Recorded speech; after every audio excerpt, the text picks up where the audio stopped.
Well, that's certainly something that I got out of the book, and I mean, I've been studying universal principles for a while now as well, and it definitely came through in a way that would almost make you want to investigate it, make you want to ask the questions, make you kind of want to look, Yeah. which is great. I mean, despite the fact that I've learned similar things to what you've learned in terms of universal laws and principles, my understanding around those laws exploded, if you want to call it, after reading these books, which I've mentioned to you.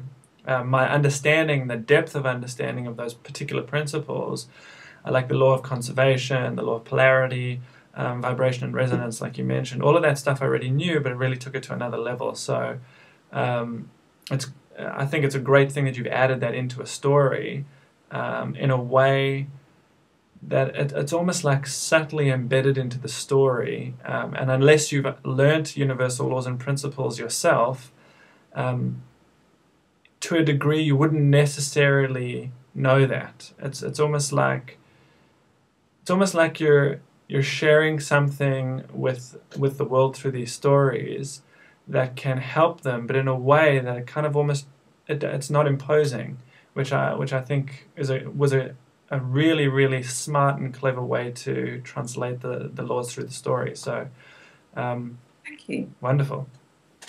Now, in the Hidden Order, which was your second book, it's a sequel to the Mastery Club. You bring up quite a few confronting topics, some of which are like changes around puberty, and particularly with regards to girls, the issues of bullying, which you brought up in the first book as well, the concept of cancer or disease, divorce, and even the concept of death. Now, my question is, what do you believe is really the wisest approach when it comes to talking about these issues with kids? I guess my hope is that these books stimulate conversation and stimulate thought. I don't I don't need people to take on all the ideas and believe them. Of course. I'd much rather they engage with them and they ask questions. So, for example, I have created a set of teachers' notes for the Mastery Club, and in there is the question, the author, questions like the author, claims this. Do you agree? What do you think of this idea? How Right. does it sit with you? So I would just love to see conversation stimulated out of this. I believe my job here is to plant seeds, Hmm. just ideas. Just think about it. And test it. Go test it in your life and find out, does this actually work for you, make a difference, rather than just swallow it whole. Right. So, in essence, it's really If I can just keep going for one more second, Greg, sure, please. his own mother has a lot of trouble with some of the ideas that Natalie is grappling with in her club. Hmm. And she has really lots of doubt and she's really nervous about the ideas that Natalie's engaging with. And so Natalie recognises that her mother's doubt makes her question the ideas more to really evaluate them. Are they useful for me? Is this good stuff or not good stuff or whatever? So I just would think the same. I would love the same for the reader. Just question it, explore, engage, test it. Back to you. Absolutely. I mean, I can testify in my own life, me following my own journey, and challenging a lot of the paradigms that are out there in the world, particularly with regards to my own family. I can completely resonate with what you're saying in regards to Natalie and her mum in the story, because that has presented itself in my own reality as well. And slowly now, after about 6 years now of doing work around this area, I'm slowly starting to see some changes in the perceptions of my family. It's taken a while, and I'm sure it'll take still a little while for them to kind of grapple the concepts even further and possibly even understand that there are these laws that govern the way the world functions. But I can see that doubt that it creates in people definitely makes them question and want to know more and challenge you more for the answers. So I think it's great that you brought these topics into this book, or into both books, really, or these topics, and purely because there are a lot of topics that a lot of parents would not really want to deal with on face value up front, because they're quite confronting, and there might be these perceptions that they're too challenging for kids to understand or to grapple. And I think the way they were portrayed in the book uh, really, like you said, it really kind of promoted the idea of thinking about it and questioning it and investigating it and not just accepting it as this is what it is.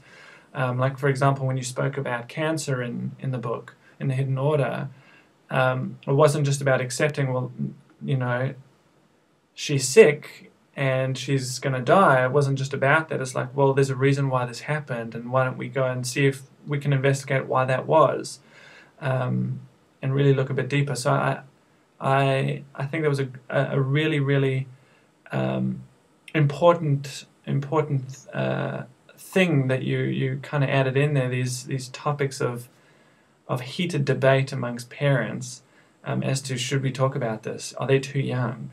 Should we keep their innocence at bay for longer? And all sorts of things like that. So I think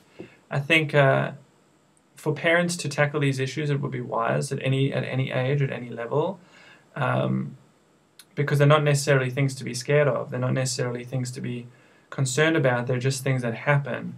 And kind of the way you mentioned it in the books, with a bunch of the different characters and all the different questioning, it really brought that to the surface, where it's okay to ask the question, it's okay to investigate, it's okay to see what is beyond this and what's the meaning behind this. So thank you for sharing why you put that stuff in there. But from someone who truly wants to help kids grow in every single way possible, I definitely saw the value in adding those topics in, because they largely avoided.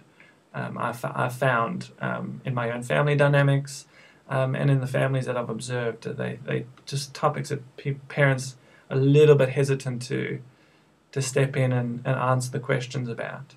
So this is the joy of being a self-publisher too, Greg, because I've written these books, and often I'd be writing and I'd be going, oh, can I, you know, is it going to be too confronting? And they're like, put it in anyway, you know.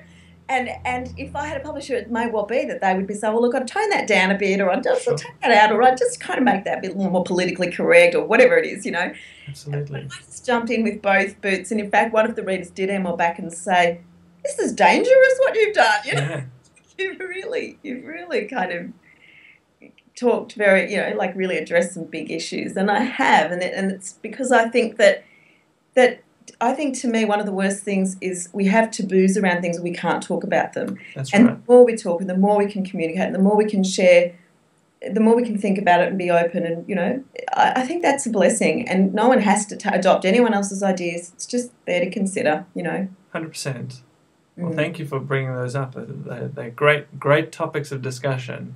I know that I've broached the cancer topic before, just over a year ago, on a colleague's blog, and she's been able to help herself through cancer in a natural way.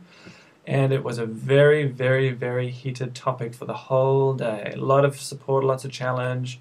But what it did do is it got a lot of people questioning about, well, is this the only way to deal with this particular issue? Yes. Maybe there's another way. And maybe there's a reason why it's happened in the first place. So, I think it's great that you brought these topics into the book, particularly for kids, because it's something that I think is good for them to be exposed to. They're going to be exposed to it anyway, so may as well find a way to expose it to them in a way where you can actually create a discussion about it and actually start extrapolating whatever you can out of it, and I guess remove all the fear out of the equation. And just present it, well, this is what it is, and that's it. So thank you for that. You're welcome. Now, aside from being this incredible author who's won a prize for the Mastery Club, my question is, what else do you do apart from write books? Well, I also teach creative writing classes, which is something I've done now since about 1987, and I just love that. I really love that. So I work with people to explain to them what are the things that block our expression of creativity, you know, how to overcome writer's block, what are some of the keys that distinguish impactful writing, because it's very simple. When, you know, I've shown them in a class, if they just follow certain principles, they can produce good writing, you know. So we look at all those kinds of things. We look at the nature of genius and originality and, you know, all these sorts of things. What does it take to unleash that kind of writing? And I have a ball. I love doing that, supporting people building their confidence. And so I also work one-on-one with people as a writing coach. Mm-hmm. So that's in the general writing thing. But I must also mention that, with the Mastery Club, the new thing that's evolving there is that I've created a set of 10 sessions, a program based on the 10 lessons in the Mastery Club. And we've already piloted in a few schools here, and there are various people around the world who are training with me to now teach the program overseas, which is fantastic. So, kids, Scotland and London and America and, also and New South Wales starting in the next week or so, all about to, have this experience of being challenged with these ideas and then apply them in their own lives. So to me, with the Mastery Club, when I go out and give talks about it, I've got a slide that has the cover of the book, and at the bottom it says it's not just a story. Mm-hmm. So I want people to get, and in fact, I catalogue the books as non-fiction because I'm teaching ideas that anyone can apply and use in their life, and I'm just doing it, through the form of a novel. Of course. But it's like, grab the ideas, use them, do something with them, test them out yourself. And I feel so honoured and blessed that I have these people who are taking on this program I've created and teaching it, and have visions to see master clubs and programs all around the world, a convention of Mastery Club kids that come together, thousands of kids, I think. I think that would be amazing, and that's definitely something that I would love to promote more of through this business, through my business. I think the more people can get access to those tools, I think would be invaluable, in my opinion. I know it's something that I want to start facilitating as well, so that's something I'll be doing hopefully in Canada in the future. So we'll be taking Mastery Club over there, and it's the value in what you're doing is phenomenal, and it's such a unique approach. It's such a different way to handle certain challenges in life, and also it's just such a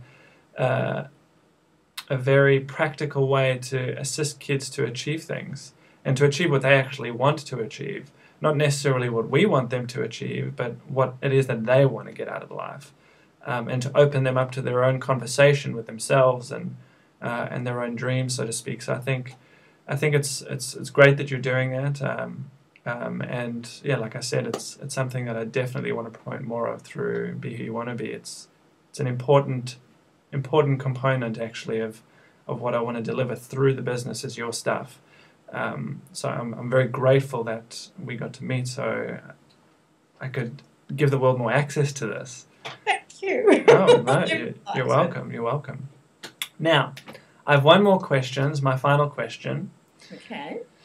So if you could give any advice or suggestions to parents or teachers when it comes to their kids, what would it be? What's the number one or the number 2 or 3 things you would give parents in terms of advice or suggestions to assist them to help empower their kids and help them towards achieving their dreams and fulfilling their own lives? Okay. The first thing that comes to mind for me is that process I went through when I had given up on my dreams and I was, going through that really tough time. And I had a few experiences that really showed me the critical importance of honouring and valuing ourselves and doing what we love. Mm-hmm. So one of my most important points that I would really inspire someone to consider very closely is to make sure you design your life around what you love. Right. Do what you love, what makes your heart sing, what energizes you, really, really respect that. Another thing would be to educate yourself about your mind and these laws and principles, to learn this stuff. Mm-hmm. And then the third one would be to apply it. It's like use it, test it, put it out in your life. And, of course, have a Mastery Club. Of course. Have a circle of people around you who will both support and challenge you mm-hmm. in achieving your dreams and your goals. Great. So how's that? Oh, that's fantastic. You know what? I could definitely say if I was a kid again, I wish I would have had access to something like this when I was growing up. And one of the main reasons I say that, at least from my own personal opinion, is because I loved imagining things. I was a big dreamer as a kid. I still am, actually. Nothing's really changed in that department. I've just learned how to ground some of those, or a lot of those. But I was a big dreamer, and I went beyond what I saw in the real world into other places. So for me personally, knowing what I know about the stories and the Mastery Club and all the principles, if I had that stuff when I was a kid, I just wonder. Like, there's a part of me that wonders where I would have got to and how quickly I would have got there if I'd had those tools available when I was younger. Which is the reason why I'm such an advocate of what you're doing, because in essence, I want to be able to offer this to my kids and to my nieces and nephews if that's something that they want to get involved in, because I can truly see how it's going to catapult them into their own lives much faster, so they can start achieving what they want without having to hit obstacle after hurdle like I did when I was growing up, and I'm sure like you did when you were growing up, and like most adults really around the world, and really give them an opportunity to get there, not to avoid challenge, but to embrace the types of challenges that continually help them achieve what they want. So I'm 100% an advocate for this, purely because I wish I would have had it when I was a kid. Thank you. And I'm looking forward to working more closely with you to really get this out there for kids. Cool. Well, thank you. Thank you so much for taking the time to answer all my questions. I hope they weren't too challenging. No, they were a joy. It was good. I like getting questions that are different, that are out of left field. It's good. Good. Well, at Be Who You Want to Be International, my mission is to bring as many experts like yourself together in one location, in order to assist parents and teachers to collaborate more closely with kids, and to empower them to be who they are. So I'm so grateful for your contribution, and I'm truly inspired by your dedication to assist kids to grow into really empowered leaders. And I look forward to taking your message to the world, like I've said already, and having you be an integral part of the Be Who You Want to Be community of visionaries. So thank you. Thank you, Greg. I'm honoured and delighted. Thank you. Awesome. Thanks, Lillian.